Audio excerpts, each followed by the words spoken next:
Hello NEET students, मैं ऋषि biology educator आप सभी को तहे दिल से स्वागत करता हूं अपने यूट्यूब चैनल टारगेट 360 में। तो आज आपके लिए body fluid and circulation chapter से लेक्चर नंबर सेकेंड लेकर आए हैं, जिसमें हम लोग आज डब्ल्यूबीसी, ब्लड ग्रुप्स और कोगुलेशन ऑफ ब्लड के बारे में डिटेल में स्टडी करेंगे।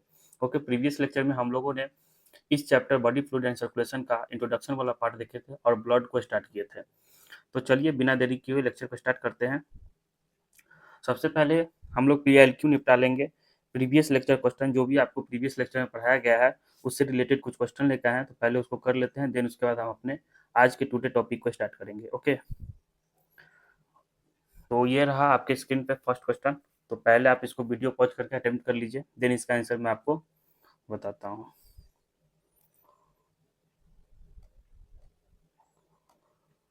तो आई होप स्टूडेंट आप लोग इसको अटेम्प्ट कर लिए होंगे। तो चलिए देखते हैं क्या है क्वेश्चन। मैच करना है, मैच लिस्ट 1 और 2। लिस्ट 1 में है इजाइनोफिल्स, लिम्फोसाइट, न्यूट्रोफिल्स और मोनोसाइट, और लिस्ट 2 में परसेंटेज दिया हुआ है। तो आपको इससे मैच करना है। Choose the correct answer from the option given below. Okay, और ये नीट 2023 में ये क्वेश्चन आया हुआ है, मणिपुर नीट 2023 का ये क्वेश्चन है। तो आप लोग को याद होगा जो डब्ल्यूबीसी पढ़ाए थे, डब्ल्यूबीसी दो तरह का पढ़ाए थे। First one is a granulocyte और दूसरा ग्रेनुलोसाइट। तो ए ग्रेनुलोसाइट में क्या क्या था? नेब, एन यानी कि न्यूट्रोफिल्स, इजाइनोफिल्स, बेसोफिल्स। और ग्रेनुलोसाइट में क्या था? मोनोसाइट और लिम्फोसाइट। तो आपको इजाइनोफिल्स का परसेंटेज बताना है। तो आपको याद होना चाहिए इजाइनोफिल्स का जो परसेंटेज होता है वो होता है 2 to 3%। तो फर्स्ट ए का सेकेंड होगा। लिम्फोसाइट का होता है 20 to 25%। न्यूट्रोफिल्स का होता है सबसे ज़्यादा 60 to 65%। और मोनोसाइट का 6 to 8%। तो आप इसको ऑप्शन से मैच कर लीजिए। ए का सेकेंड, फर्स्ट ऑप्शन गलत, गलत। सी और डी सही लग रहा है। बी का देख लीजिए, बी का है थर्ड, बी का थर्ड, दोनों से दोनों में है। सी का देख लीजिए फोर्थ, सी का फोर्थ, एक ही ऑप्शन है, ऑप्शन नंबर सी। और डी का फर्स्ट। तो C is the correct answer of this question. Next question आपकी स्क्रीन पर सामने ये रहा। तो पहले आप इसको वीडियो पॉज करके अटेम्प्ट कीजिए। क्वेश्चन है, विच ऑफ द फॉलोइंग का स्पेलिंग यहाँ पे गलत लग रहा है। Following human organs is often called the graveyard of RBC. आपको प्रीवियस लेक्चर में बताया गया था कि ग्रेवयार्ड ऑफ आरबीसी किससे बोला गया है? स्प्लीन को। तो इसका आंसर जाएगा सी।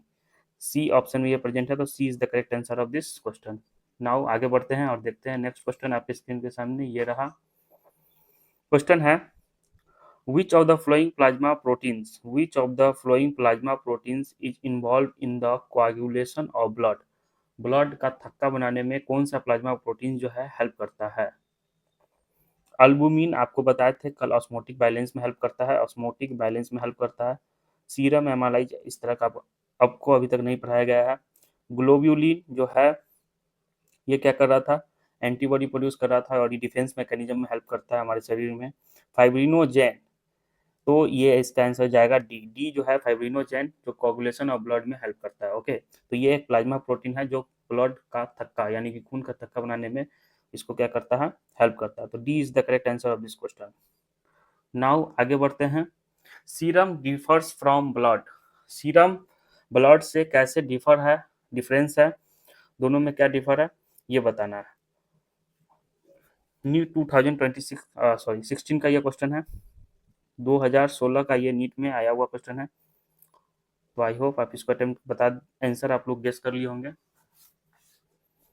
तो serum differs from blood in lacking globulin नहीं, लैकिंग अल्बुमिन नहीं, लैकिंग क्लोटिंग फैक्टर, यानी कि ब्लड माइनस क्लॉटिंग फैक्टर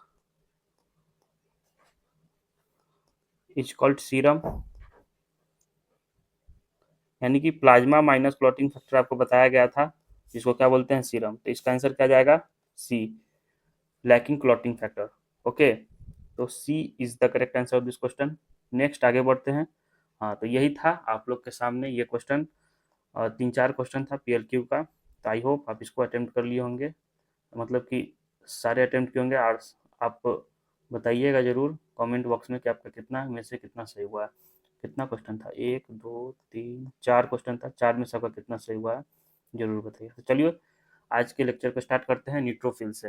तो कल जो है प्रीवियस लेक्चर में हम लोग डब्ल्यू के बारे में पढ़ रहे थे। तो डब्ल्यू में हम लोग क्या देखे थे, यहाँ से स्टार्ट करते हैं डब्ल्यू। तो डब्ल्यू में on the basis of granules granules, तो इसमें देखे थे कि दो तरह का डब्ल्यू होता है। आपको बताया गया था एक ग्रेन्यूलोसाइट,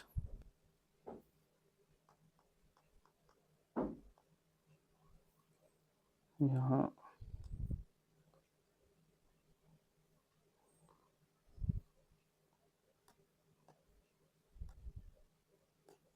यहाँ पे बताते हैं आपको, ये थोड़ा गलत लग रहा।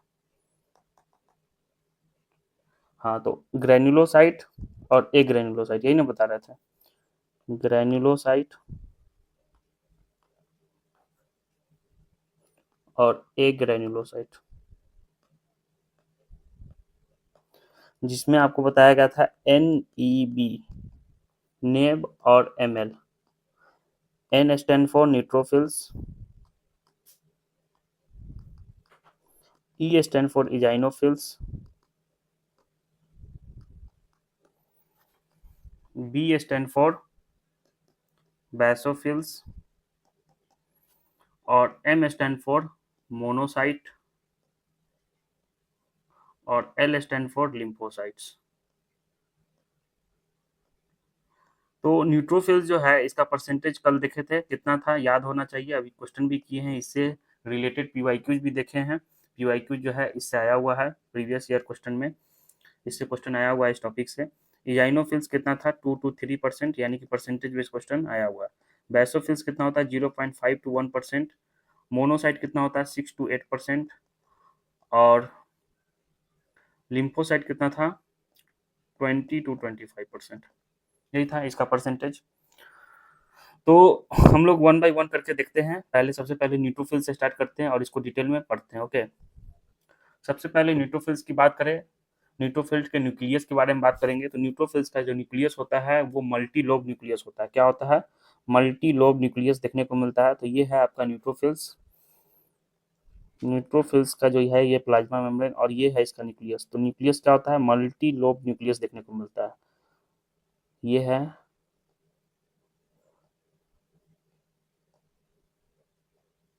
Plasma membrane. ओके, और ये है इसका न्यूक्लियस, जो कि क्या है, मल्टी लोब न्यूक्लियस इसमें देखने को मिलता है। मल्टी लोब न्यूक्लियस है, इसलिए इसको हम लोग क्या बोलते हैं, PMNL, यानी कि polymorphonuclear lymphocyte, lipocyte sorry,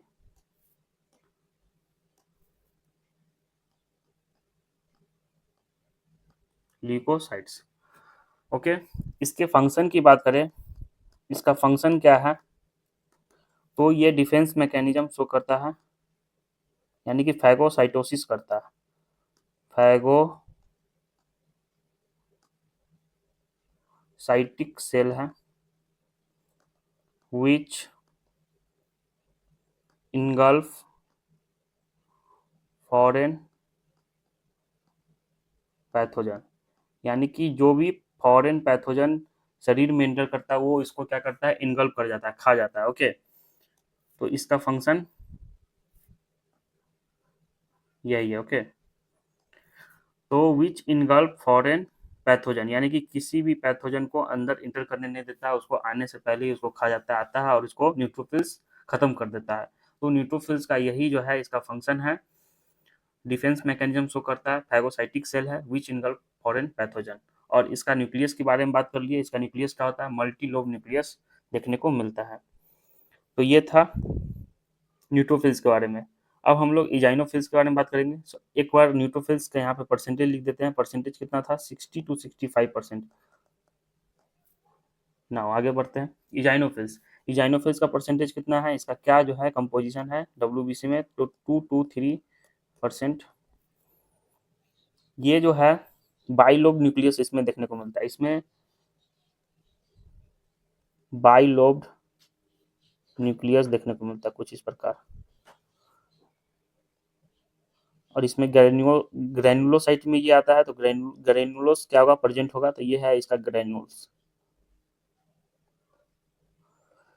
ये बाइलोब न्यूक्लियस देखने को मिलता है इसमें, बाइलोब्ड न्यूक्लियस।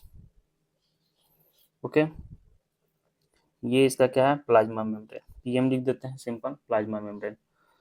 तो ये बाइलोब न्यूक्लियस हो गया। इसके फंक्शन की बात करें, इजाइनोफिल्स की क्या फंक्शन है, तो ये इन्फेक्शन को होने से रोकता है। किसी प्रकार का आपके शरीर में अगर बाई चांस इन्फेक्शन हो रहा है तो उसको ये इजाइनोफिल्स उसको रोकेगा, तो ये इन्फेक्शन को होने से रोकता है, रेसिस्ट इन्फेक्शन। और उसका और क्या फंक्शन है, और ये एलर्जिक रिएक्शन में भी इन्वॉल्व होता है, involve in allergic reaction. Okay, ये क्या चीज में इन्वॉल्व होता है, एलर्जिक रिएक्शन में भी इन्वॉल्व होता है। तो इजाइनोफिल्स का परसेंटेज देख लिए 2 to 3% होता है। ये ग्रेनुलोसाइट में आता है, तो इसमें ग्रेनुल्स प्रेजेंट होगा, इसमें भी ग्रेनुल्स प्रेजेंट होगा, तो इसमें भी ग्रेनुल्स क्या है, प्रेजेंट है। ये क्या है, ग्रेनुल्स। ओके, ये बाइलोब न्यूक्लियस इसमें देखने को मिलता है। ये इसका प्लाज्मा मेम्ब्रेन, और इसका फंक्शन देख लिए कि ये रेसिस्ट इन्फेक्शन को होने से रोकता है और ये एलर्जिक रिएक्शन में इन्वॉल्व होता है। नाउ आगे बढ़ते हैं हम लोग basophils. Next topic is basophils, और बेसोफिल्स के बारे में पढ़ते हैं। तो बेसोफिल्स का जो है कितना परसेंटेज था, 0.5 to 1% कंपोजिशन है इसका डब्ल्यूबीसी में। तो परसेंटेज इंपॉर्टेंट है, इससे क्वेश्चन भी आपको ऑलरेडी करा चुके हैं, आया हुआ है। तो बेसोफिल्स के हम लोग न्यूक्लियस को देख लेते हैं। बेसोफिल्स के न्यूक्लियस की बात करें तो 2 to 3 लोब देखने को मिलता है इसमें, 2 to 3 लोब देखने को मिलता है। ये 2 to 3 लोब्ड न्यूक्लियस होता है। ओके, इसमें ग्रेनुल्स प्रेजेंट होगा। ये बेसोफिल्स भी किस में आता है, ग्रेनुलोसाइट में आता है, तो इसमें क्या होगा, ग्रेनुल्स प्रेजेंट होगा। ओके, तो ये ग्रेनुल्स क्या है, प्रेजेंट है। इसके फंक्शन की बात करें, बेसोफिल्स के फंक्शन की बात करें तो बेसोफिल्स जो है थ्री इंजाइम सीक्रेट करता है। बेसोफिल्स 3 केमिकल्स बोल दीजिए सीक्रेट करता है। कौन कौन सा, हिस्टामिन, सेरोटोनिन और हिपैरिन। ओके, तो बेसोफिल जो है, basophil secrete 3 types of chemical. Okay, तो basophils 3 types of chemical secrete करता है, हिस्टामिन, सेरोटोनिन और हिपैरिन। तो हिस्टामिन का क्या योगदान है, सेरोटोनिन का क्या रोल है और हिपैरिन का क्या रोल है, इसके बारे में देखेंगे। तो हिस्टामिन की बात करें, हिस्टामिन तो ये जो है वैसोडाइलेटर होता है, वैसोडाइलेटर होता है। वैसोडाइलेटर क्या होता है आपको बताते हैं, पहले सेरोटोनिन और हिपैरिन का रोल लिख ले। सेरोटोनिन, सेरोटोनिन की बात करें तो ये वैसो कंस्ट्रिक्टर होता है, वैसो कंस्ट्रिक्टर होता है। हिपैरिन की बात करें तो ये एंटी कोगुलेंट होता है, एंटी कोगुलेंट होता है। ओके, अब हम लोग बात करते हैं कि वैसोडाइलेटर क्या होता है। What do you mean by vasodilator, vasoconstrictor और एंटीकोगुलेंट, वन बाय वन करके इसको समझते हैं। वैसोडाइलेटर की बात करें तो ये जो आपका ब्लड वेसल्स है, हिस्टामिन सीक्रेट होने के बाद ये क्या हो जाएगा, डायलेट हो जाएगा, यानी कि इसका रेडियस डायमीटर जो भी बोल लीजिए बढ़ जाएगा। तो ये कुछ इस प्रकार देख लीजिए, वैसोडाइलेटर में ये हो जाएगा। मतलब कि वैसोडाइलेटर जो ब्लड वेसल्स है आपका पहले जो पतला था वो थोड़ा सा थिक हो जाएगा, मतलब कि उसका जो डायमीटर है बढ़ जाएगा।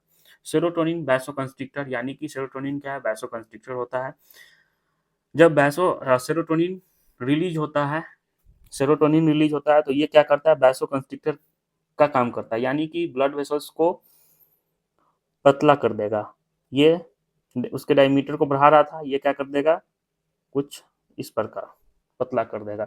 ओके, तो ये है किसके वजह से हो रहा है, ये वैसोडाइलेटर हिस्टामिन की वजह से हो रहा है ब्लड वेसल्स, ये सेरोटोनिन की वजह से हो रहा है। और हिपैरिन एंटीकोगुलेंट होता है। हिपैरिन एंटीकोगुलेंट का क्या मतलब है, यानी कि ये जो है ब्लड फ्लो को स्टॉप्स करता है, ब्लड फ्लो को, ब्लड क्लॉटिंग को स्टॉप करता है, ब्लड फ्लो नहीं। एंटीकोगुलेंट है तो क्या करेगा, ब्लड क्लॉटिंग को स्टॉप करेगा।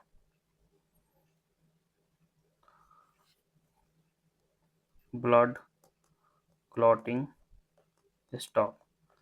ओके, तो यहाँ तक समझ में आ गया। बैसोफिल्स का, बैसोफिल जो है three types of chemical secrete करता है। First one is histamine, second one is serotonin and third one is heparin.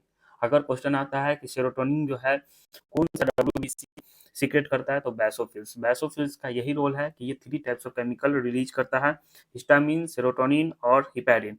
Histamine क्या है, ये वैसोडाइलेटर है। और सेरोटोनिन क्या है, तो ये वैसोकंस्ट्रिक्टर है। हिपैरिन क्या है, तो ये एंटीकोगुलेंट है। वैसोडाइलेटर का मतलब समझ गए, वैसोकंस्ट्रिक्टर का मतलब समझ गए, और एंटीकोगुलेंट यानी कि ब्लड क्लॉटिंग को ये स्टॉप करता है। ये इसका क्या है, रोल है। और बैसोफिल्स का परसेंटेज ऑलरेडी देख चुके थे, यहाँ पे लिख दिए फिर से। नाउ आगे बढ़ते हैं हम लोग मोनोसाइट की तरफ। Next, monocyte. मोनोसाइट की कंपोजिशन ऑलरेडी देख चुके हैं, तो इसका कितना था परसेंटेज, याद होना चाहिए आप लोग को। अब तो 6 to 8% इसका क्या है, देखे थे, ये डब्ल्यूबीसी में इसका क्या है, परसेंटेज है।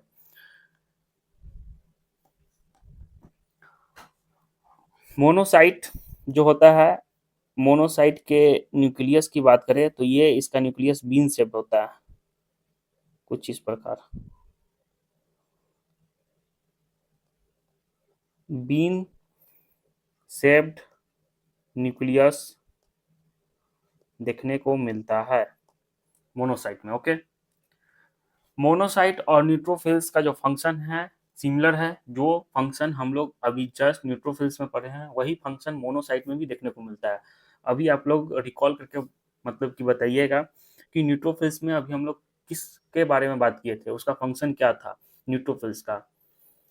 तो आप लोग को याद होना चाहिए, अभी जस्ट पढ़े हैं। न्यूट्रोफिल्स का जो फंक्शन था वो फैगोसाइटिक सेल है होते हैं, फैगोसाइटिक करते हैं। फैगोसाइटिक का क्या मतलब है कि वो पैथोजन को, यानी कि कोई भी फॉरेन ऑर्गेनिज्म जो शरीर में इंटर कर रहा है, बॉडी में इंटर कर रहा है, जैसे बैक्टीरिया, वायरस जो भी हो, वो उसको खाने का काम करता है, उसको खत्म कर देता है। तो ये था न्यूट्रोफिल्स का फंक्शन। वही सिमिलर फंक्शन मोनोसाइट में भी देखने को मिलता है। ओके, तो इसका विन शेप न्यूक्लियस होता है।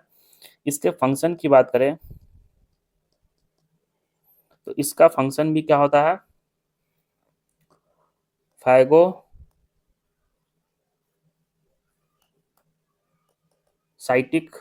होता है ये। फैगोसाइटिक का क्या मतलब होता है, it engulf foreign organism which इंटर्स in the body. Foreign organism यानी कि कोई भी पैथोजन। ओके, जब ये टिश्यू में एंटर करता है, बेन मोनोसाइट इंटर्स इनटू टिश्यू, तो इसको हम लोग मोनोसाइट ना करके मैक्रोफेज बोलते हैं। क्या बोलते हैं, when monocyte enter into tissue, then it is called as macrophage। Okay, simple है मोनोसाइट के बारे में। मोनोसाइट का परसेंटेज कितना होता है, 6 to 8% होता है। ये बीन शेप न्यूक्लियस होता है, इसमें बीन शेप न्यूक्लियस देखने को मिलता है। मोनोसाइट जो है ग्रेनुलोसाइट है या ए ग्रेनुलोसाइट है, तो ये ए ग्रेनुलोसाइट है, इसमें किसी प्रकार का ग्रेन्यूलोस प्रेजेंट नहीं है। इसके फंक्शन की बात करें तो ये फैगोसाइटिक होता है, यानी कि इनकल्प कर जाता है फॉरेन ऑर्गेनिज्म को। सिंपल है मोनोसाइट के बारे में। नेक्स्ट अब हम लोग बात करेंगे लिम्फोसाइट के बारे में। तो लिम्फोसाइट की फंक्शन की बात करें तो लिम्फोसाइट दो तरह का होता है। पहले दो तरह का होता है, ये जान लीजिए। एक होता है बी लिम्फोसाइट और एक टी लिम्फोसाइट। इसके फंक्शन की बात करें तो ये इम्यूनिटी प्रोवाइड करता है, और बी लिम्फोसाइट एंटीबॉडी बनाता है, और एंटीबॉडी बनाता है तो ये मतलब कि कोई भी, ये इसका भी फंक्शन सेम उसी तरह का होगा। एंटीबॉडी क्या करता है, एंटीजन को किल करता है। ओके, तो लिम्फोसाइट की बात करें, लिम्फोसाइट, तो there are two types of lymphocyte, there are two types of lymphocyte. एक बी लिम्फोसाइट होता है और एक टी लिम्फोसाइट होता है। आप लोग को लिम्फोसाइट के बारे में class 12 human health and disease में डिटेल में पढ़ना है। बी लिम्फोसाइट को हम लोग क्या बोलते हैं, humoral immune system, humoral immune system. T lymphocyte को क्या बोलते हैं, cell mediated immune system.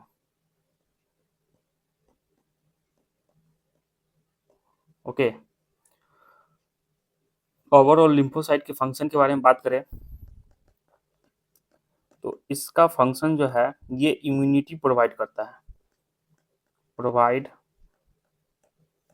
Immunity, हमारे इम्यून सिस्टम को ये स्ट्रांग बनाता है। लिम्फोसाइट की बात करें तो ये लॉन्ग लिव होता है। आपको बताया गया था कि WBC जो है उसका लाइफ स्पेन शॉर्ट लिव्ड होता है, लेकिन ये जो है एक्सेप्शन के केस में आता है। लिम्फोसाइट जो होता है ये लॉन्ग लाइफ स्पेन होता है, इसका लॉन्ग लाइफ स्पेन भी हो सकता है। ओके, इसका मेमोरी क्रिएट होता है, वो सब जो है आपको class 12 human health and disease में पढ़ना है।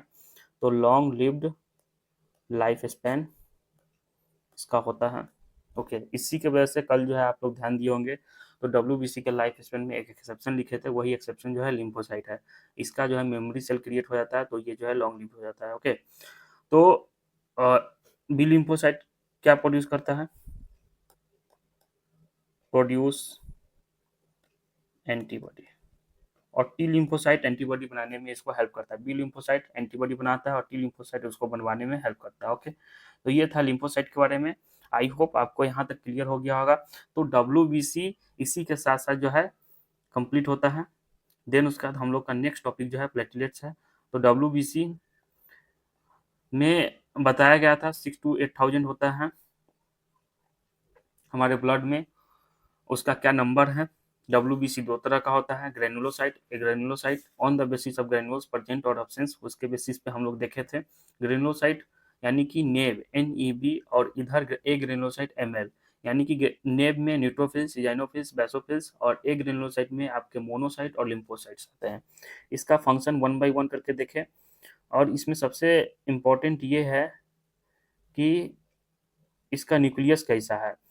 एनसीईआरटी में कहीं इसका जिक्र नहीं है कि इसका न्यूक्लियस कैसा है, लेकिन एक जो है इसका फिगर जो है 1 by 1 करके दिया हुआ है। तो उस फिगर को देख के आपको जो है उसके बेसिस पे यहाँ लिखा हुआ है 2 to 3 lobe nucleus, by lobe nucleus, multi lobe nucleus. तो ये जो है उस फिगर से जो है आपको फिगर भी दिखाएंगे तो आपको पता चल जाएगा। ओके, तो ये था किसके बारे में, ये था लिम्फोसाइट्स के बारे में। ओके, एक टॉपिक एक पॉइंट लिख लीजिएगा, मोनोसाइट के पास जो होता है इसका लार्जेस्ट WBC होता है, ये वो भी इस फिगर्स को देखने के बाद पता चलेगा। ओके, ये क्या होता है, लार्जेस्ट WBC होता है मोनोसाइट्स। तो ये जो है ऐड कर लीजिए। नाउ अब हम लोग जो है प्लेटलेट्स को स्टार्ट करते हैं बिना देरी किए हुए। तो प्लेटलेट्स, प्लेटलेट जो है ब्लड क्लॉटिंग में हेल्प करता है, और प्लेटलेट जो है एक सेल फ्रेगमेंट्स है। ये जो है कहाँ पे इसका फॉर्मेशन होता है, तो ये रेड बोन मैरो में बनता है।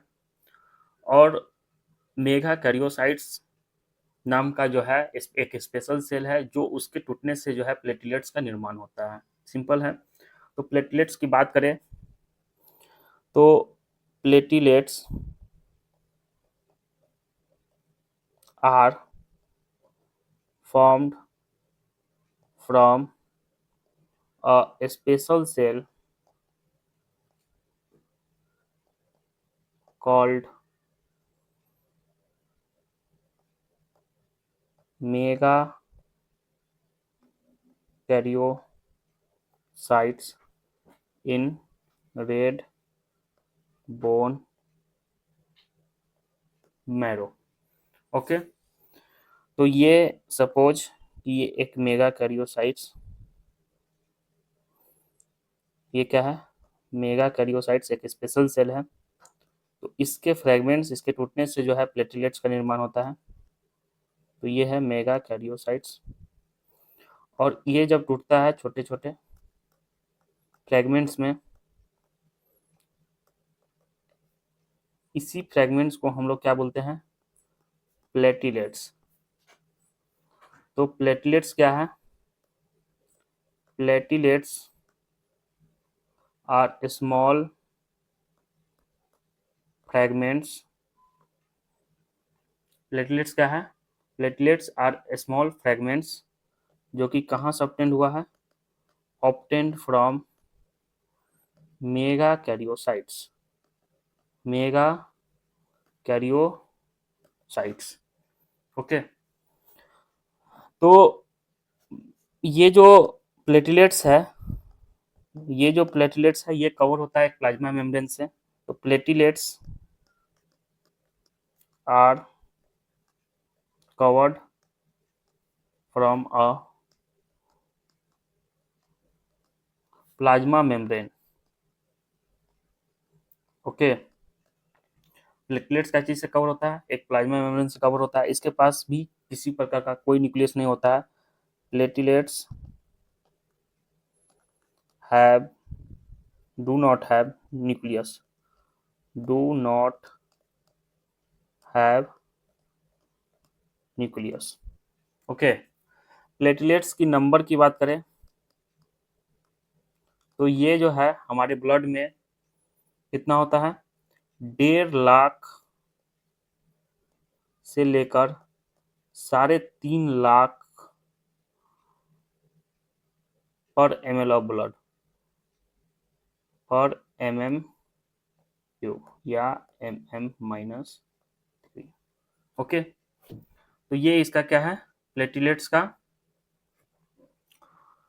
प्लेटलेट्स का फॉर्मेशन आपको बता दिए कि प्लेटलेट्स कैसे बनता है। इसका फंक्शन अभी बताएंगे आपको कि प्लेटलेट्स का जो फंक्शन है वो ब्लड क्लॉटिंग में हेल्प करता है। वो एक ऐसा केमिकल, इसके पास एक ऐसा केमिकल होता है जो वो एक ये ब्लड क्लॉटिंग करता है हमारे शरीर में। कहीं पे अगर कट हो जा रहा है तो जो ब्लड आना बंद हो जाता है वो किसके वजह से होता है, प्लेटलेट्स की वजह से होता है। प्लेटलेट्स के पास एक ऐसा केमिकल होता है जो इसमें ब्लड क्लॉटिंग में हेल्प करता है। ओके, प्लेटलेट्स की नंबर की बात करें तो ये 1.5 लाख से 3.5 लाख पर mm³ जो है देखने को मिलता है। प्लेटलेट्स एक स्पेशल सेल से बना हुआ है, वो special cell red bone marrow में होता है, और उसके मेगा कैरियोसाइट्स नाम का एक स्पेशल सेल है जो उसके टूटने के बाद जो है मेगा कैरियोसाइट्स एक स्मॉल फ्रेगमेंट में टूटता है, तो उसको हम लोग क्या बोलते हैं, platelets. Platelets are small fragments obtain from megakaryocytes. Okay, platelets cover होता है प्लाज्मा मेम्ब्रेन से। प्लेटलेट्स के पास किसी प्रकार का न्यूक्लियस नहीं होता है। इसके लाइफ स्पेन के बारे में भी बात कर ले तो इसका लाइफ स्पेन कितना होता है, 8 to 9 डेज। ओके, नाउ अब हम लोग बात करते हैं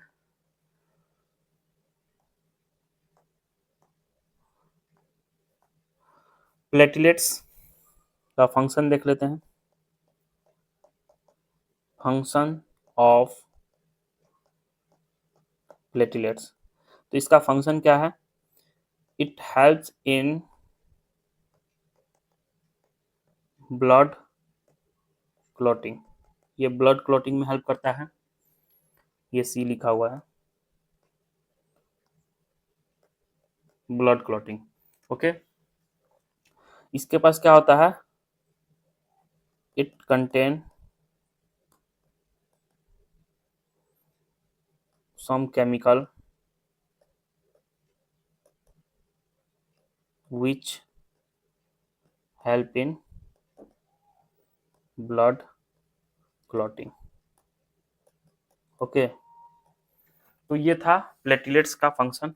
प्लेटलेट्स का फंक्शन जो है ब्लड क्लॉटिंग में होता है। प्लेटलेट्स कैसे बनता है ये सब देख लिया हम लोग। तो इसी के साथ जो है यहाँ पे हम लोग का प्लेटलेट्स टॉपिक जो है कंप्लीट होता है। सिंपल था प्लेटलेट्स के बारे में। ये मेगा कैरियोसाइट्स नाम के एक स्पेशल सेल से टूटने के बाद जो है आपका ये जो स्मॉलर फ्रेगमेंट्स होता है जिसको हम लोग प्लेटलेट्स नाम देते हैं।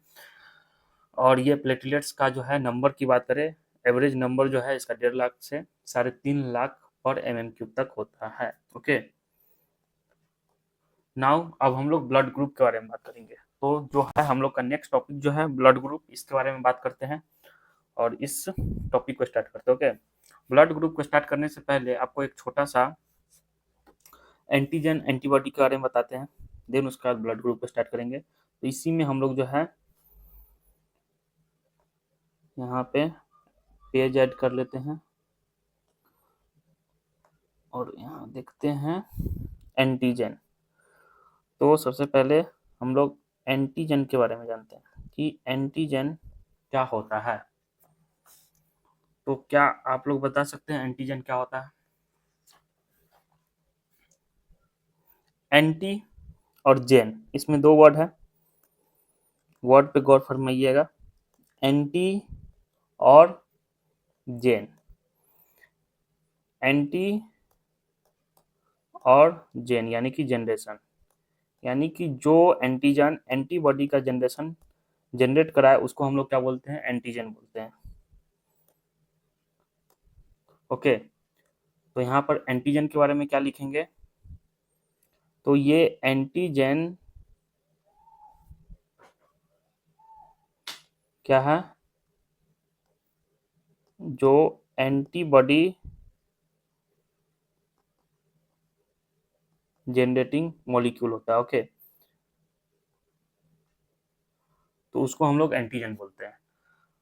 तो जो एंटीजन यानी कि जो मॉलिक्यूल एंटीबॉडी को जनरेट कराया उसको हम लोग क्या बोलते हैं? एंटीजन बोलते हैं। Any molecule which when enters in our body and leads to formation of antibody. Okay, यानी कि जो मॉलिक्यूल हमारे शरीर में एंटर करे और एंटीबॉडी फॉर्मेशन कराने में है, एंटीबॉडी का फॉर्मेशन कराए उसको क्या बोलते हैं? एंटीजन बोलते हैं। एग्जाम्पल पैथोजन या कोई प्रोटीन, ये सब हो सकता है। ओके, बात करेंगे कि मोस्टली एंटीजन जो होता है, mostly antigen sorry mostly antibody, mostly antibody जो फॉर्म होता है वो एंटीजन के एक्सपोजर से फॉर्म्ड होता है। Mostly antibody formed from exposure of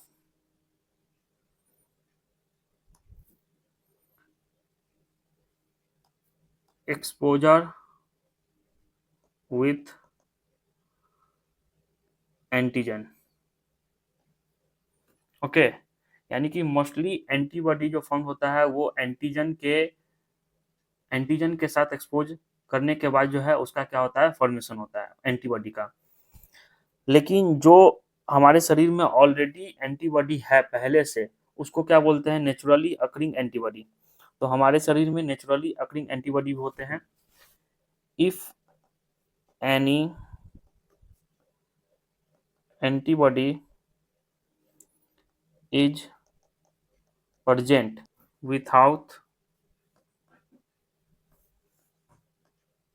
without exposure with antigen which is called as naturally occurring antibody. Okay, यानी कि मोस्टली केस में क्या होता है, एंटीबॉडी एंटीजन जो है, एंटीजन से जब हमारे शरीर में एक्सपोज होता है तो एंटीबॉडी का फॉर्मेशन होता है। लेकिन अगर एंटीबॉडी जो है विथआउट एक्सपोजर, एंटीजन के मतलब कि एक्सपोजर से पहले ही वो जो है हमारे शरीर में प्रेजेंट है, तो उसको हम लोग बोलते हैं नेचुरली अकरिंग एंटीबॉडी। ओके, तो एंटीजन जान गए कि जो मॉलिक्यूल्स एंटीबॉडी का फॉर्मेशन कराता है उसको हम लोग क्या बोलते हैं, any molecule which when enter in our body, जब हमारे बॉडी में इंटर करता है और वो फॉर्मेशन क्या चीज़ का करवा रहा है, एंटीबॉडी का फॉर्मेशन करा रहा है, that is called as antigen. Anti मतलब एंटीबॉडी और जेन मतलब जनरेशन, एंटीबॉडी जनरेटिंग मॉलिक्यूल्स इसको बोलते हैं। मोस्टली एंटीबॉडी जो है फॉर्म होता है एक्सपोजर से, जब एंटीजन के साथ एक्सपोजर होता है तो देन उसके बाद एंटीबॉडी का फॉर्मेशन होता है। लेकिन अब जो है, अब हम लोग ब्लड ग्रुप के बारे में पढ़ते हैं। ब्लड ग्रुप जो है हम लोग को, ब्लड ग्रुप पूछा जाए कि कितने तरह का ब्लड ग्रुप्स होता है, तो ब्लड ग्रुप बहुत तरह का होता है, लेकिन मोस्टली जो है हम लोग को दो तरह का ब्लड ग्रुप जो है all over world, all over world में जो मोस्टली यूज वाइडली यूज किया जाता है, वो दो तरह का ब्लड ग्रुप यूज किया जाता है। First one is ABO blood grouping and second one is RH blood group, RH groups. तो ब्लड ग्रुप जो होता है बहुत तरह का होता है, लेकिन मेजर जो है दो तरह का है। एक ABO blood grouping,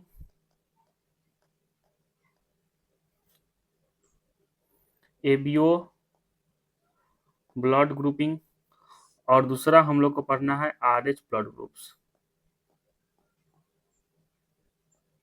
okay, ABO blood grouping groups और आरएच ब्लड ग्रुप्स, तो इसके बारे में पढ़ेंगे। जो ये दोनों क्या है, widely used all over the world. Okay, ABO blood group और आरएच ब्लड ग्रुप, ये दो ब्लड ग्रुप है जो वाइडली यूज्ड है ऑल ओवर वर्ल्ड में। ओके, तो सबसे पहले हम लोग एबीओ ब्लड ग्रुप के बारे में देखते हैं। नाउ एबीओ ब्लड ग्रुपिंग, तो एबीओ ब्लड ग्रुपिंग स्टार्ट करते हैं इस टॉपिक को। एबीओ ब्लड ग्रुप की बात करें तो आपको एक ए एंटीजन और बी एंटीजन के बारे में जानना होगा। तो मानिए कि ये क्या है, ए एंटीजन है, सपोज ये ए एंटीजन है और ये क्या है, बी एंटीजन है। ओके, ये ए एंटीजन है और ये बी एंटीजन है। तो आरबीसी के प्लाज्मा मेम्ब्रेन में, आरबीसी के, ये आरबीसी है, तो हम लोग चार तरह का देखेंगे इसमें, ए बी और ओ। ओके, तो ये किस बेसिस पे है, ये antigen on the basis of antigen present, यानी कि अगर ए एंटीजन प्रेजेंट है आरबीसी के प्लाज्मा मेम्ब्रेन में तो that is called blood group is A. अगर बी एंटीजन प्रेजेंट है आरबीसी के प्लाज्मा मेम्ब्रेन में, आरबीसी के सरफेस पे, that is called, that blood group is called as B. अगर ए बी दोनों आरबीसी के सरफेस पे प्रेजेंट है तो ए बी ब्लड ग्रुप, और अगर किसी प्रकार का एंटीजन प्रेजेंट नहीं है तो वो क्या होगा, ओ। तो इसी तरह हम लोग चार जो है ब्लड ग्रुप के बारे में पढ़ेंगे। तो चार आरबीसी बना लेते हैं, एक, दो, तीन और एक, चार। ओके, और यहाँ पे हम लोग, यहाँ पर ए एंटीजन इसके सरफेस पे प्रेजेंट है, इसके आरबीसी के सरफेस पे बी एंटीजन प्रेजेंट करा देते हैं, इस पे दोनों करा देते हैं, और इसमें किस कोई सा ब्लड ग्रुप, कोई सा एंटीजन नहीं है प्रेजेंट। ओके, इस आरबीसी के सरफेस पे। तो यहाँ पे ये क्या है, एंटीजन ए, एंटीजन ए। तो अगर यहाँ पे एंटीजन ए प्रेजेंट है, antigen A present on the surface of RBC, then the blood group is A। Okay, इसका ब्लड ग्रुप क्या होगा, ए। यहाँ पे उसी प्रकार इसका एंटीजन यहाँ पे कौन सा एंटीजन प्रेजेंट है? यहाँ पे एंटीजन बी प्रेजेंट है, यहाँ पे एंटीजन बी प्रेजेंट है, तो इसका ब्लड ग्रुप क्या होगा? उसी प्रकार लिखते हैं हम लोग यहाँ पे, antigen be present on the surface of RBC, then the blood group is B। उसी प्रकार यहाँ पे एंटीजन दोनों प्रेजेंट है, ये एंटीजन ए है आरबीसी के सरफेस पे और ये एंटीजन बी है, तो इसका ब्लड ग्रुप क्या होगा? तो इसका ब्लड ग्रुप ए बी हो जाएगा, सिंपल है, इसका ब्लड ग्रुप ए बी हो जाएगा। इसमें किसी प्रकार का एंटीजन प्रेजेंट नहीं है, no antigen present, no antigen present, तो इसका ब्लड ग्रुप क्या हो जाएगा? O, blood group is O. तो ब्लड ग्रुप जो निर्धारित होता है वो एंटीजन के बेसिस पे होता है कि जिसका भी ब्लड ग्रुप ए है तो उसके आरबीसी के सरफेस पे एंटीजन कौन सा होगा? ए होगा। अगर किसी इंसान, किसी व्यक्ति का ब्लड ग्रुप बी है तो उसके आरबीसी के सरफेस पे एंटीजन कौन सा होगा? बी होगा। अगर किसी इंसान का ब्लड ग्रुप ओ है तो उसके आरबीसी के सरफेस पे किसी प्रकार का कोई एंटीजन नहीं होगा। That is simple. ओके, तो अब हम लोग एंटीजन तो देख लिए, यहीं पे एंटीबॉडी के बारे में बात कर लेते हैं। तो अगर इसका एंटीजन ए है तो इसके पास क्या होगा? इसके पास एंटी बी एंटीबॉडी होगा, एंटी बी एंटीबॉडी होगा। ओके, अगर इसका एंटीजन, इसके पास एंटीजन बी प्रेजेंट है तो इसके पास क्या होगा? एंटी ए एंटीबॉडी होगा। ओके, इसके पास जो है एंटीजन ए और बी, यानी कि जो ए बी है, ये ए बी था, ये बी था, ये ए था और ये ओ ब्लड ग्रुप था, है ना। तो ये ब्लड ग्रुप ए बी है, यानी कि इसके पास एंटीजन ए और बी दोनों प्रेजेंट है। तो अगर इसके पास ए एंटीजन और बी एंटीजन दोनों प्रेजेंट है तो इसके पास किसी प्रकार का एंटीबॉडी नहीं होगा, नो एंटीबॉडी, इसके पास किसी प्रकार का एंटीबॉडी नहीं होगा। ओके, नील, किसी प्रकार का एंटीबॉडी नहीं होगा। यहाँ पर देखिए, जो ओ ब्लड ग्रुप है, ओ ब्लड ग्रुप के पास किसी प्रकार का एंटीजन नहीं था, नो एंटीजन, तो इसके पास दोनों एंटीबॉडी होगा, anti A antibody, anti A and anti B antibody, दोनों एंटीबॉडी प्रेजेंट होगा। ओके, तो ये है, इसको हम लोग एक टेबल के फॉर्म में लिख लेंगे तो अच्छा रहेगा। ओके, तो हम लोग अभी क्या देखे हैं? ब्लड ग्रुप देखे हैं, ब्लड ग्रुप, ब्लड ग्रुप कौन कौन सा देखे हैं? A blood group, B blood group, A B blood group और O blood group. Okay, antigen present on the RBC surface. Okay, यहाँ पर antibody present in the plasma, antibody present in the plasma. Antibody कहाँ होता है? Plasma में होता है, globulin देखे थे, एंटीबॉडी बनाता है। तो अब इसको जो है एक टेबल के फॉर्म में आपको बताते हैं, ठीक।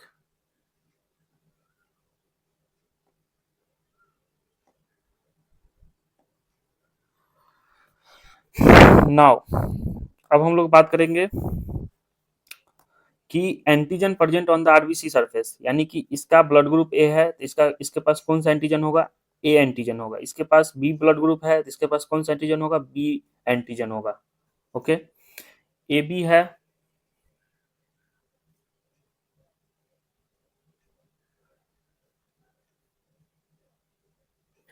यहाँ पे ए बी है तो इसके पास एंटीजन ए और बी दोनों प्रेजेंट है, एंटीजन ए और एंटीजन बी दोनों प्रेजेंट है। इसके पास ओ ब्लड ग्रुप है तो कोई सा एंटीजन नहीं प्रेजेंट है, यानी कि नील नहीं है। एंटीबॉडी की बात करें, इसका एंटीजन ए है तो यहाँ पे एंटी बी एंटीबॉडी होगा। यहाँ पे ब्लड ग्रुप बी है, यानी कि एंटीजन बी है इसके पास, तो यहाँ पे एंटी उल्टा एंटी ए एंटीबॉडी होगा। इसके पास एंटीजन ए और एंटीजन बी दोनों प्रेजेंट है, तो यहाँ पे किसी प्रकार का कोई एंटीबॉडी नहीं होगा, नील। तभी तो ये सबसे जो है ब्लड ले लेता है। एंटीबॉडी एक सुरक्षा कवच जैसे गार्ड की तरह समझिए कि गार्ड की तरह है। वो ब्लड ग्रुप के पास जो है दो किसी प्रकार का एंटीजन नहीं है, तो यानी कि इसके पास दोनों प्रकार का एंटीबॉडी होगा, एंटी ए और एंटी बी एंटीबॉडी दोनों होगा। तो इसके पास अगर दोनों एंटीबॉडी है तो ये सबसे ब्लड नहीं ले सकता, ये सिर्फ वो ब्लड ग्रुप से लेगा जिसके पास किसी प्रकार का एंटीजन नहीं होता है। एंटीबॉडी क्या है, एक गार्ड की तरह होता है जो किसी प्रकार का एंटीजन को इंटर नहीं करने देता है अपने बॉडी में। यहाँ तक समझ में आ गया? तो ये था टेबल के फॉर्म में देख लिए। तो यहीं पे जो है डोनर ग्रुप भी देख लेते हैं, एक लाइन और खींच देते हैं और इसी के पास जो है हम लोग यहाँ पे डोनर ग्रुप भी देख लेते हैं। डोनर ग्रुप यानी कि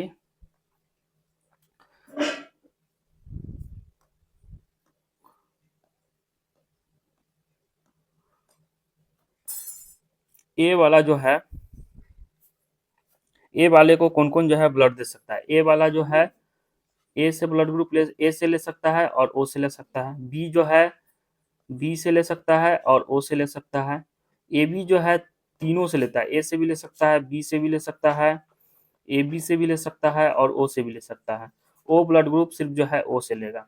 ओके, तो यहीं पे एक टर्म लिख लेते हैं, यूनिवर्सल डोनर और यूनिवर्सल रिसिप्ट। यूनिवर्सल डोनर और यूनिवर्सल रेसिपिएंट। तो यहाँ पर आप सोच के बताइए कि यूनिवर्सल डोनर कौन है? वो देखिए कि चारों को दे सकता है, जिसका ब्लड ग्रुप ए है, जिसका ब्लड ग्रुप बी है, जिसका ब्लड ग्रुप ए बी है, जिसका ब्लड ग्रुप ओ है, ये सबको दे सकता है। तो ये हो गया ओ ब्लड ग्रुप वाले जो है वो यूनिवर्सल डोनर होते हैं। ओ ब्लड ग्रुप वाले क्या होते हैं? ब्लड ग्रुप जिनका ओ होता है वो यूनिवर्सल डोनर होते हैं। ओके, यूनिवर्सल रिसिपिएंट क्या होंगे? कौन होगा? जो ए बी ब्लड ग्रुप है, यानी कि वो सबसे ले सकता है। ए बी ब्लड ग्रुप को यहाँ पर गौर फरमाइए, यहाँ पर देखिए तो ए से भी ले रहा है, बी से भी ब्लड ले रहा है, ओ से भी ले रहा है। ये क्यों ले रहा है? क्योंकि इसके पास किसी प्रकार का एंटीबॉडी है नहीं, तो कोई भी जो है एंटीजन इंटर कर सकता है। यानी कि अगर घर के बाहर कोई गार्ड ही नहीं है तो कोई भी इंटर कर जाएगा। तो यहाँ पर देखिए, यहाँ पर नील लिख दिए थे, नील, यानी कि इसके पास किसी प्रकार का एंटीबॉडी इसके प्लाज्मा में प्रेजेंट नहीं है। तो ये क्या है? यूनिवर्सल रेसिपिएंट है, यानी कि ब्लड ग्रुप जिसका ए बी है वो यूनिवर्सल रेसिपिएंट होता है। ओके, अब हम लोग डोनर और रेसिपिएंट जो बात कर रहे हैं, कौन डोनर होगा और कौन रेसिपिएंट होगा, और जो डोनर है उसका क्या चेक करेंगे, रेसिपिएंट है तो उसका क्या चेक करेंगे। जो डोनर यानी कि जो ब्लड देने वाला है, यानी रेसिपिएंट जो ब्लड लेने वाला है, तो उसमें हम लोग ब्लड ट्रांसफ्यूजन जो है उसमें हम लोग क्या चेक करेंगे? ब्लड ट्रांसफ्यूजन में, यानी कि ब्लड ट्रांसफ्यूजन यानी कि जो ब्लड दे रहा है, ले रहा है, उसमें हम लोग डोनर का क्या चेक करेंगे? सोच के बताइए। और रेसिपिएंट का क्या चेक करेंगे? डोनर का क्या मतलब है? डोनर का मतलब है जो ब्लड डोनेट करता है, जो ब्लड डोनेट करता है। और रेसिपिएंट का क्या मतलब है? जो ब्लड रिसीव करता है। यही ना है? ठीक, अब हम लोग बात कर रहे थे कि ये डोनर है जो ब्लड डोनेट कर रहा है, उसका हम लोग क्या चेक करेंगे? तो डोनर का जो है हम लोग एंटीजन चेक करते हैं। डोनर का एंटीजन चेक करते हैं, एंटीजन चेक करते हैं। और रेसिपिएंट का क्या चेक करेंगे? एंटीबॉडी चेक करेंगे, यानी कि रेसिपिएंट जो ब्लड लेने वाला उसमें देखेंगे कि उसके पास गार्ड है या नहीं है। गार्ड नहीं होगा तो सीधा इंटर कर जाएगा एंटीजन। तो यहाँ पर रेसिपिएंट का क्या करेंगे? रेसिपिएंट का एंटीबॉडी चेक करेंगे, एंटीबॉडी चेक करते हैं। Okay, simple. ब्लड ट्रांसफ्यूजन में हम लोग अगर कोई डोनर है, यानी कि जो ब्लड देने वाला है, उसका हम लोग एंटीजन चेक करेंगे और जो ब्लड लेने वाला है, जो रेसिपिएंट है, उसका क्या चेक करेंगे, एंटीबॉडी चेक करेंगे। सिंपल, यहाँ तक कोई दिक्कत, कोई परेशानी नहीं। ओके, अब हम लोग आर एच ब्लड ग्रुप के बारे में बात करेंगे। R H blood group, now the next topic is R H blood group. अभी हम लोग देखेंगे भी कि ए पॉजिटिव ए निगेटिव जो आप नाम सुने होंगे कि किसके वजह से होता है, तो यही आर एच ब्लड ग्रुप में आपको पता चलेगा कि जो किसी का blood group positive A negative, O positive O negative या बी पॉजिटिव बी निगेटिव, वो किसके वजह से होता है, तो आर एच ब्लड ग्रुप में आपको पता चलेगा। तो आर एच ब्लड ग्रुप को पढ़ते हैं। तो आर एच फैक्टर या एंटीजन, ये दो साइंटिस्ट दिए थे, लैंड स्टिनर एंड कोई वीनर नाम के साइंटिस्ट थे। वो दोनों मिलकर जो है आर एच फैक्टर और आर एच एंटीजन के बारे में बताया।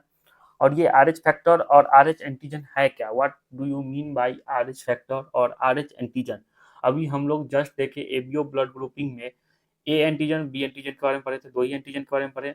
यहाँ पे आर एच एंटीजन क्या है, आर एच एंटीजन जो है एक आर एच वर्ड जो है रेसस मंकी से लिया गया है। रेसस मंकी यानी कि मंकी में जो है ये एंटीजन पाया गया, तो वो रेसस मंकी के नाम पर वही जो है एंटीजन हमारे शरीर में भी पाया जाता है। तो जो एंटीजन रेसस मंकी में देखने को मिला वही एंटीजन हमारे शरीर में देखने को मिला, तो उसी आधार पर उसका नामकरण जो है रेसस मंकी आर एच, पहला जो रेसस में देखिएगा RHESUS, तो यहाँ से आर एच वर्ड को लिया गया आर एच, तो वही आर एच एंटीजन के बारे में हम लोग पढ़ेंगे। ओके, तो आर एच एंटीजन,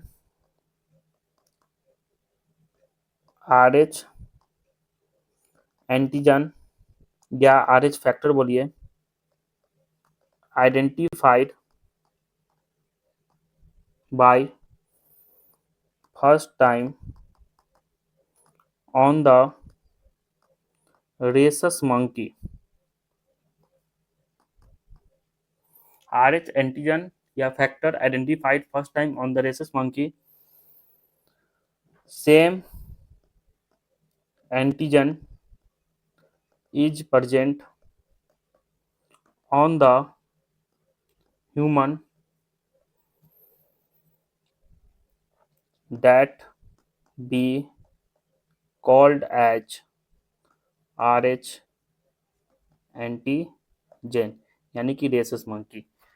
तो इसको हम लोग क्या बोलते हैं, आर एच एंटीजन बोलते हैं। और यहाँ पे एक बात जानने की, ये एक और बात है कि आर एच एंटीजन जो है ये ह्यूमंस में 80% ह्यूमंस में आर एच एंटीजन देखने को मिलता है। तो इन 80% of humans body found R H antigen. अगर आर एच एंटीजन प्रेजेंट है तो उसको हम लोग पॉजिटिव बोलते हैं, are H positive. If R H antigen present in human body, तो उसको हम क्या बोलेंगे, उस इंसान को आर एच पॉजिटिव बोलेंगे। तो अगर इस 80% यानी कि 80% में आर एच एंटीजन देखने को मिल रहा है, तो कितने परसेंट में नहीं देखने को मिल रहा है, तो 20% humans do not have R H antigen. वाजिब सी बात है, जब 80% ह्यूमंस में अगर देखने को मिल रहा है आर एच एंटीजन, तो 20% में देखने को नहीं मिल रहा होगा, तो 20% humans do not have R H antigen और 80% humans body found R H antigen. Okay, तो जिसके पास नहीं है, जिसके पास if R H antigen is absent in any person, in person, then उसको हम लोग क्या बोलेंगे, आर एच निगेटिव। तो आर एच पॉजिटिव और आर एच निगेटिव का फंडा क्लियर है। तो आर एच पॉजिटिव और आर एच निगेटिव यानी कि जिसके पास आर एच एंटीजन प्रेजेंट है, then we called as R H positive. और जिसके पास आर एच एंटीजन अब्सेंट है, जिसके में अब्सेंट है, तो उसको हम लोग क्या बोलेंगे, जिस पर्सन में अब्सेंट है तो उसको क्या बोलेंगे, आर एच निगेटिव। तो ये है RH पॉजिटिव और RH निगेटिव। ओके,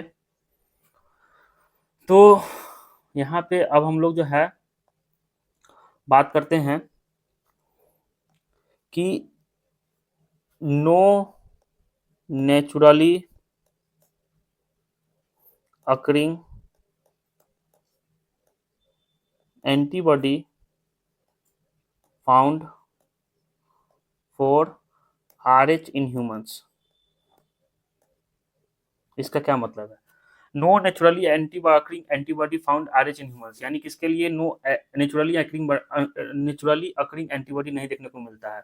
जैसे कि अगर हम लोग ब्लड ग्रुप ए की बात करें तो ए में एंटीजन ए प्रेजेंट था, तो उसमें naturally occurring antibody already present था, एंटी बी एंटीबॉडी। अगर ब्लड ग्रुप बी था तो उसमें ऑलरेडी प्रेजेंट था एंटी ए एंटीबॉडी। अगर ब्लड ग्रुप ए बी है तो उसमें किसी प्रकार का एंटीबॉडी नहीं था। अगर ब्लड ग्रुप ओ है तो वहाँ पे हम लोग देखें कि ए और बी एंटीबॉडी दोनों देखने को मिला।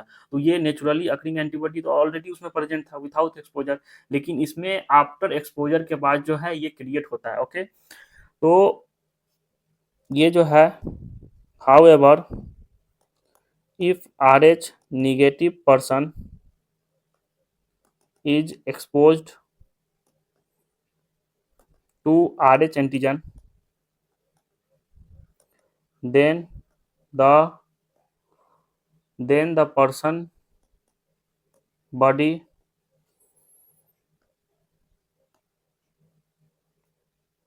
start formation of RH antibody। Okay, anti RH antibody, तो ये है फंडा। तो यहाँ पर हम लोग जो है RH को RBC के सरफेस पे क्या होगा, कुछ इस प्रकार का बना कर दिखा देते हैं। ये क्या है, RH एंटीजन है, ये RH एंटीजन है और ये है RBC का सरफेस। तो RBC के सरफेस पे RH एंटीजन प्रेजेंट है, तो ये अगर प्रेजेंट है तो ये क्या है, RH पॉजिटिव। अगर ये एब्सेंट होता तो क्या होता, RH निगेटिव। ओके, तो कुछ इसी प्रकार जो है RH इनकम्पेटिबिलिटी स्टार्ट करेंगे। पहले थोड़ा सा केस देख लेते हैं कि अगर ये RBC का सरफेस है, यहाँ पे हम लोग जो है ये बना दिए, ये बना दिए और ये बना दिए, तो आप बताइए कि इसका ब्लड ग्रुप क्या होगा। एंटीजन ए है, एंटीजन ए प्रेजेंट है, एंटीजन बी प्रेजेंट है और इसके पास RH एंटीजन भी प्रेजेंट है, तो इसका ब्लड ग्रुप क्या होगा। अगर RH एंटीजन प्रेजेंट है तो इसका AB पॉजिटिव ब्लड ग्रुप होगा, AB पॉजिटिव। ओके, सिंपल है। तो कुछ इसी प्रकार फिर से बताइए कि ये है RBC का सरफेस और ये है एंटीजन, तो इसका ब्लड ग्रुप क्या होगा। तो यहाँ पे ये RBC का सरफेस है और इसके RBC के सरफेस पे एंटीजन कौन सा प्रेजेंट है, इसके RBC के सरफेस पे एंटीजन बी प्रेजेंट है और इसमें किसी प्रकार का RH एंटीजन नहीं प्रेजेंट है, तो इसका ब्लड ग्रुप क्या होगा, B negative. Okay, simple. Next बात करते हैं कि यहाँ पे एक और केस बनाते हैं कि ये एक इंसान है और ये दूसरा इंसान है, ये डोनर है और ये रेसिपिएंट है। ओके, डोनर का जो है RH पॉजिटिव ब्लड ग्रुप है और इसका RH निगेटिव ब्लड ग्रुप है। ओके, यानी कि इसके पास RH एंटीजन प्रेजेंट है। तो क्या ये अपना ब्लड जो है इसको दे सकता है, इस रेसिपिएंट को दे सकता है, यस और नो।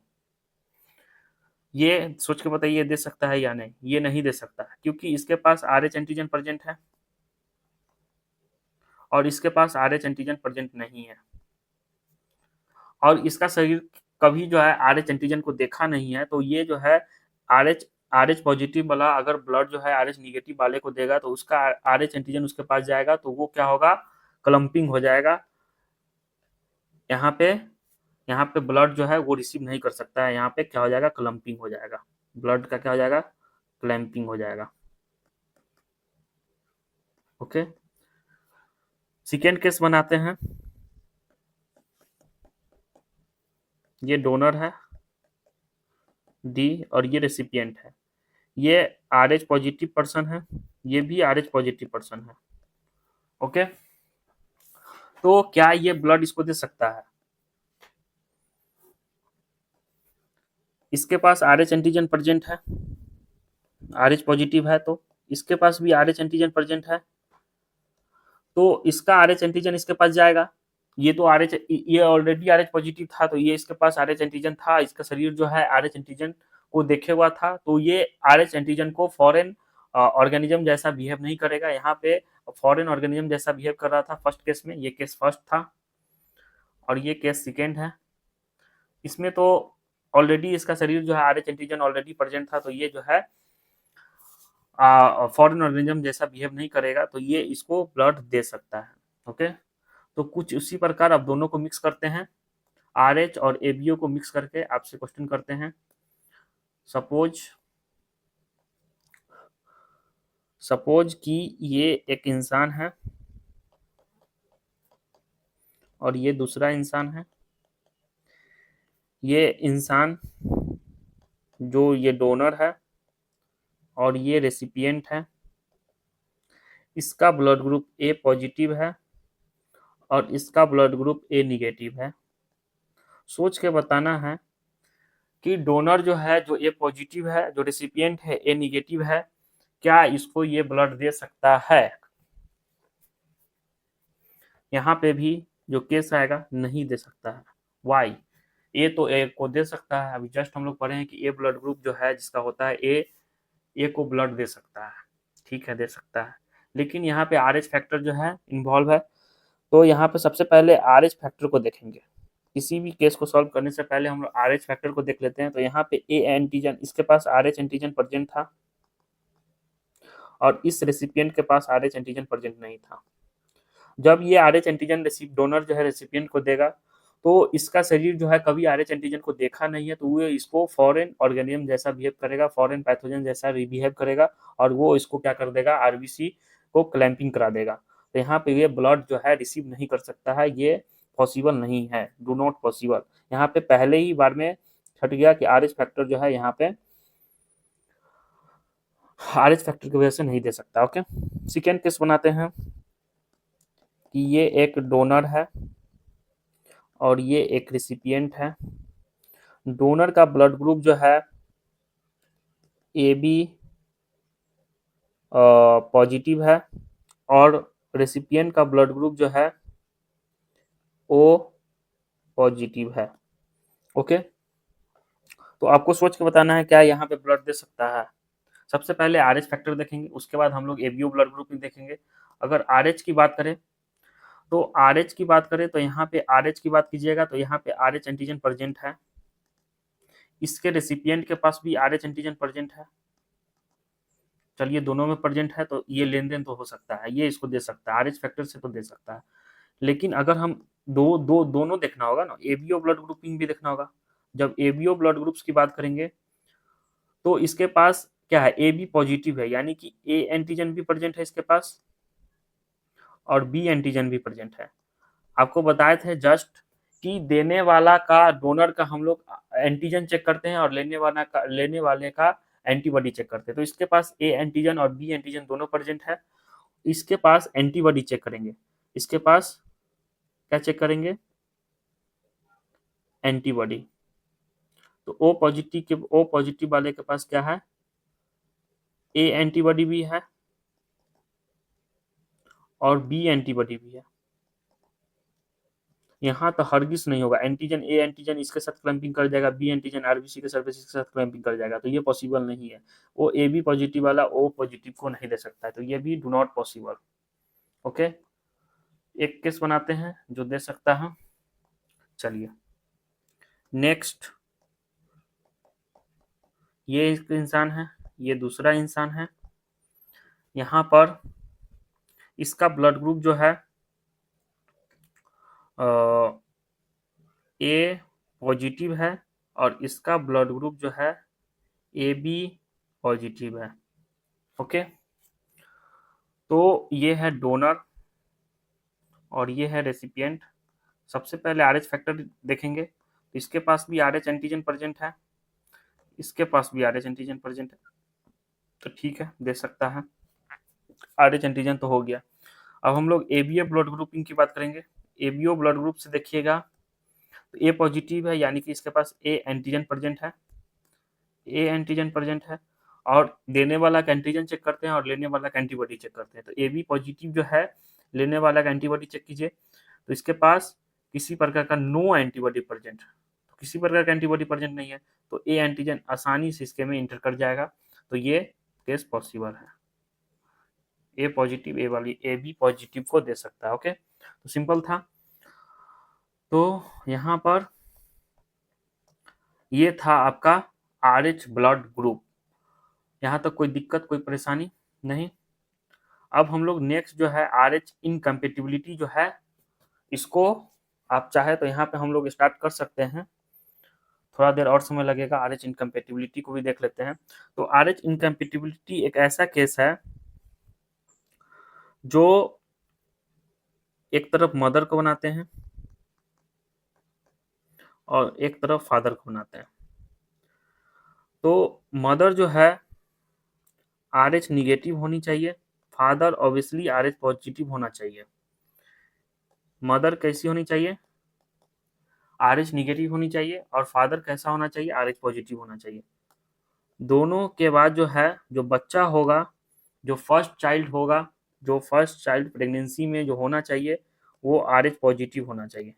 जो फीटस होगा, foetus should be RH positive, यानी कि mother should be RH negative और child should be RH positive, तब जाके ये केस बनेगा। ठीक है, समझ गए? तो RH पॉजिटिव होने से क्या हो गया और RH निगेटिव होने से क्या हुआ? तो RH पॉजिटिव और निगेटिव होने से क्या होगा, आप देखिएगा, समझिएगा कि फर्स्ट चाइल्ड जो है RH पॉजिटिव है। ठीक है, तो ये जो है, मानिए ये मदर की ओम है, मदर का ओम है, और इस ओम में यानी कि गर्भाशय में ये बच्चा है और ये प्लासेंटा है। तो प्लासेंटा तो जो है यहाँ पे मतलब कि आरबीसी को इधर इधर से उधर जाने नहीं दे सकता है, प्लाज्मा को जाने दे सकता है, तो यहाँ पे ब्लड का एक्सचेंज नहीं होगा। ये RH पॉजिटिव है, बच्चा जो है RH पॉजिटिव है, और माँ जो है RH निगेटिव है। माँ कभी जो है RH एंटीजन को देखी नहीं है, इसका ब्लड इसके ब्लड से मिक्स नहीं हो रहा, प्लासेंटा की वजह से जो है ब्लड जो है मिक्सअप नहीं हो रहा है। ठीक है, नहीं हो रहा है मिक्सअप, अच्छी बात है। लेकिन ड्यूरिंग डिलीवरी डिलीवरी के दौरान क्या होता है कि छोटा बच्चा का जो है ब्लड मिक्स हो जाता है माँ के ब्लड से। तो जब ड्यूरिंग डिलीवरी यानी कि ड्यूरिंग पार्चुरेशन जो फर्स्ट चाइल्ड का जो डिलीवरी होगा, जो बच्चा ये छोटा सा नन्ना मुन्ना निकला है, ये RH पॉजिटिव था। और ये जो है मतलब कि जब माँ के गर्भाशय से बाहर आया तो ये जो है दोनों का ब्लड क्या हो गया, मिक्स हो गया। छोटा सा अमाउंट जो है बच्चे का अमाउंट ब्लड का जो है माँ के ब्लड से मिक्स हो गया। तो बच्चा जो निकला है वो तो RH पॉजिटिव था, और इसका ब्लड जो है माँ से मिल गया तो RH निगेटिव, यानी कि माँ जो है RH निगेटिव थी, यानी कि RH एंटीजन कभी देखी नहीं थी, और ये इसके पास RH एंटीजन था। ये तो निकलने को निकल गया, लेकिन माँ के RH एंटीजन दे के आया। तो जब RH एंटीजन दे के आएगा तो माँ जो है कभी RH एंटीजन देखी नहीं थी, तो क्या करेगी, RH एंटी RH एंटीबॉडी बनाएगी। तो यहाँ पे एंटी RH एंटीबॉडी जो है माँ के शरीर में बनने लगेगा।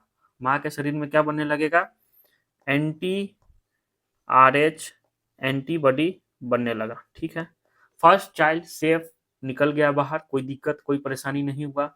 लेकिन जब सेकेंड प्रेगनेंसी अगर माँ करती है, जो मदर है, बाद में जब उनका प्रेगनेंसी होता है, सेकेंड प्रेगनेंसी यानी कि सक्सेसिव प्रेगनेंसी जिसको बोल रहे हैं, तो ड्यूरिंग सेकेंड प्रेगनेंसी बच्चा जो है, second child should be RH positive होना चाहिए। शुड बी क्या होना चाहिए, RH पॉजिटिव होना चाहिए। अब इसके पास RH पॉजिटिव है, तो इसके पास RH एंटीजन है, और माँ जो है पहले बच्चे के डिलीवरी के बाद ऑलरेडी एंटी RH एंटीबॉडी बना ली है। तो वो क्या करेगी, अपने ही बच्चे पर anti RH antibody, RH antigen जो है, ये तो क्या चीज में है, ब्लड में है, और ये प्लाज्मा में है, तो ये तो मिक्स हो सकता है, इधर से उधर जा सकता है। तो एंटी RH एंटीबॉडी क्या करेगा, एंटी एंटीबॉडी RH एंटीजन को फॉरेन ऑर्गेनिज्म जैसा बिहेव करेगा, और इस पे क्या कर देगा, अटैक कर देगा। अटैक करके उसको क्या करेगा, बच्चे के RBC को, बच्चा जो सेकेंड बच्चा है, सेकेंड फीटस के RBC को डिस्ट्रॉय कर देगा, डिस्ट्रॉय कर देगा, कर देगा, कर दिया। तो इससे क्या होगा, इससे इससे क्या होगा, एक इसी से क्या होगा, RH इनकम्पेटिबिलिटी हो जाएगी, इनकम्पेटिबिलिटी, इसी को बोलते हैं RH इनकम्पेटिबिलिटी। वो अपने ही बच्चे को जो है, और उसका एंटी RH एंटीबॉडी अपने ही बच्चे को मार देगा, RH एंटीजन जो है, मतलब कि फॉरेन ऑर्गेनिज्म जैसा बिहेव करके। और यहाँ पे एक सीवियर एनीमिया और जॉन्डिस जो है बच्चे को हो जाएगा। ओके, तो एनीमिया और जॉन्डिस जैसा जो है बच्चे को बीमारी हो सकता है, और वो बच्चा जो है मर भी सकता है। तो फीटस जो है, foetus now suffers from anaemia and jaundice. Okay, इसी को हम लोग क्या बोलते हैं, this condition is called RH incompatibility. Okay, तो इसी को हम लोग क्या बोलते हैं, RH इनकम्पेटिबिलिटी। तो आप लोग को RH इनकम्पेटिबिलिटी समझ में आ गया होगा, यानी कि माँ RH निगेटिव होनी चाहिए, और फादर जो है RH पॉजिटिव होना चाहिए। बच्चा जो है फर्स्ट चाइल्ड RH पॉजिटिव होना चाहिए, शुड भी RH पॉजिटिव होना चाहिए। यहाँ पे RH निगेटिव अगर फर्स्ट चाइल्ड होता है तो ये केस नहीं होगा। केस ये RH इनकैपेबिलिटी जो है, बच्चा RH पॉजिटिव ही होना चाहिए और माँ RH निगेटिव ही होनी चाहिए। ओके, तभी जो है RH इनकैपेबिलिटी जो ये केस है तब हो सकता है। और यहाँ पे आपको बता दिया कि सेकेंड बच्चा कैसे होगा। उसके बाद जो है फीटस जो है now suffer from anaemia and jaundice. जो RBC है, RBC में हेमोग्लोबिन है, वो जो है लीवर में जाके स्टोर हो जाएगा, और वो जो लीवर है वो ज्यादातर बिलिरुबिन और बिलिरुबिन जो है लार्ज अमाउंट में सीक्रेट करने लगेगा। देन उसके बाद बच्चा का शरीर जो है पीलापन पड़ने लगेगा, और बच्चा को जॉन्डिस हो जाएगा। तो ये कंडीशन जो है, इसी कंडीशन को हम लोग RH इनकम्पेटिबिलिटी बोलते हैं। सिंपल है। तो आई होप आपको यहाँ तक समझ में आ गया होगा। तो आज हम लोग RH इनकम्पेटिबिलिटी तक पढ़े हैं। इससे रिलेटेड एक दो क्वेश्चन है, दो क्वेश्चन लाए थे, तीन क्वेश्चन है, इसको कर लेते हैं। ये तो इससे रिलेटेड है, क्या बोलते हैं, कोagulation से रिलेटेड है, तो ये क्वेश्चन तो बाद में करेंगे। ये question clotting disorder, excessive loss of from the blood, name the blood reduction in organic clotting, ये भी थोड़ा बाद में करेंगे इसका। ओके, ये क्वेश्चन कर सकते हैं। ए सर्टेन रोड एक्सीडेंट, इस क्वेश्चन को देख लेते हैं, उसका छुट्टी कर देंगे। A certain road accident, patient with unknown blood group need immediate blood transfusion. His one doctor friend at once other offer his blood. What was the blood group of the donor? यानी कि donor का blood group क्या होगा, blood group B, blood group A B, blood group O, blood group A. अगर immediately जो है offer कर रहा है, अगर रेसिपिएंट का तो ब्लड ग्रुप नहीं पता है, रेसिपिएंट का ब्लड ग्रुप नहीं पता है, डोनर जो है ब्लड ग्रुप उसको दे रहा है। तो डोनर जब दे रहा है तो डोनर के पास कोई एंटीजन नहीं होगा, तभी जो है तुरंत जो है ब्लड ग्रुप डोनेट कर रहा है। नो एंटीजन किसमें प्रेजेंट होता है, ब्लड ग्रुप ओ में। तो C is the correct answer of this question. Okay, तो यहाँ तक जो है हम लोग पढ़ लिए हैं। नेक्स्ट लेक्चर में जो है आगे देखेंगे, इस चैप्टर को आगे बढ़ाएंगे, और इस चैप्टर में अब जो है आपको नेक्स्ट बता देते हैं कि हम लोग लिम्फ के बारे में पढ़ेंगे, और ब्लड ट्रांसफ्यूजन का क्वेश्चन पहले करेंगे। ओके, तो मिलते हैं नेक्स्ट लेक्चर में। तब तक के लिए थैंक यू सो मच, पढ़ते रहिए। नेक्स्ट लेक्चर में रिवीजन करके आइएगा, ताकि जो है आप लोग प्रीवियस लेक्चर क्वेश्चन जो इस लेक्चर में पढ़ाया गया है उसको आप कर सके। तब तक के लिए थैंक यू सो मच, मिलते हैं नेक्स्ट लेक्चर।